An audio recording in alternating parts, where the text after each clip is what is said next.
my video of how to crop samples. Because first you crop, then you chop. That's how you get it done, son.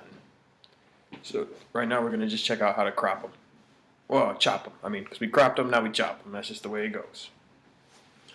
There's a couple ways to get this done, okay? You can crop them based on time signatures. Maybe you can crop them to every quarter note, so that way you can kind of play with the beat. You know, every time a snare hits or a kick hits on the 1, 2, 3, 4, you can just bam, bam, bam. And it fits. It fits that way. You can also crop them to the sound. Maybe you want to pull some individual sounds out, rearrange them, a particular hit that you want. Today we're going to take a look at how to crop them by sound. But just in case you want to check this out, to see the time signature, you can hit Command G. Maybe no, you can't. We'll add slice at the 16th. Alright, so this is every 16th note. You can see they're not right on. But you're not going to find a lot of drum loops that are right on, that were played by humans. You'll see some, if you ever chop up some like electronic music, you're going to see those are going to sit right on it, because the electronics, they run them through a drum machine and they sit right on the 1 and the 2 and the 8 and the 16th. You got the humans, they have a swing feel. It's a little more loose. It's got the groove, and that's what it is. So you can see it's not right on the money. So instead of doing that, we're going to Command Z, and we are going to look for individual hits. If you come down here to the bottom right, there's a little cursor, a dragger. Right now, we can see the entire loop. But if I click and drag, I'm stretching out the loop. So that way, I can come up here to my cursor and draw in the hits that I want. Alright, so let's draw in a couple hits and check out what we can do with these. Just going to draw in a couple on the more obvious points. Alright, let's check it out. So, when we take this Rex file and we save this Rex file and we load this Rex file into Reason, each line is the start of a different slice, okay? Click on the arrow and you can preview them. So we have a kick with, I don't know, some kind of horn or something, and a hat in the background. Just a kick with some resonation from the last hit. A snare with some flam, and then a little hi-hat.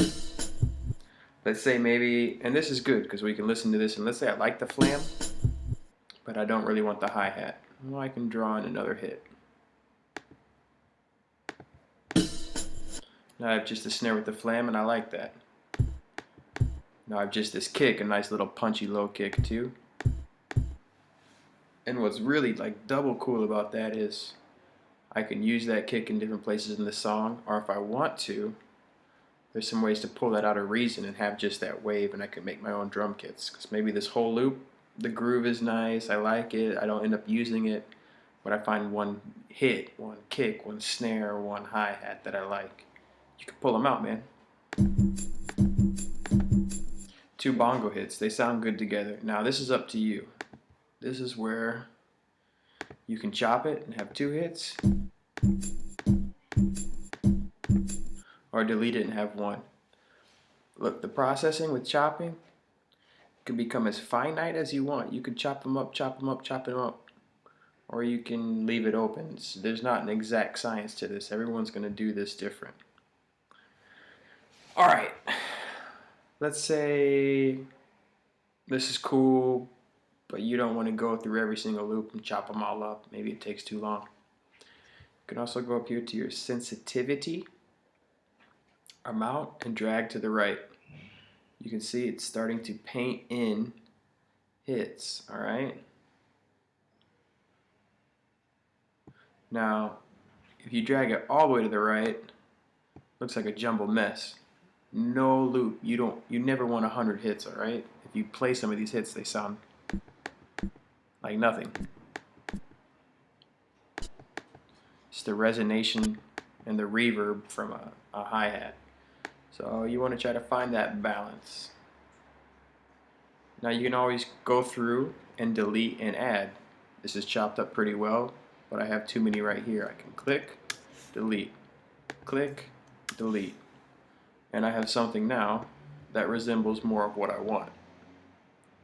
Alright? Go through, preview some of your sounds. Try to figure out if you're feeling it or not. Save it, control save, put it in a file where you know where it's at, and that's all there is to it, man, or woman, or whatever. You can always come back to this. Let's say you've got it in Reason, there's a noise that you like, you're feeling it, but you want to pull half of that sample out, or maybe one thing is chopped up too much and you don't like it. Control save it, open the file back up, re-chop it up, rearrange it. Really flexible. Alright? I hope you guys found this helpful, and as always, keep on rocking, keep on rolling. Want to hear what you make, some video responses, throw them on here. If it's helpful, let me know. If it's not, well, sorry you wasted your time. Peace.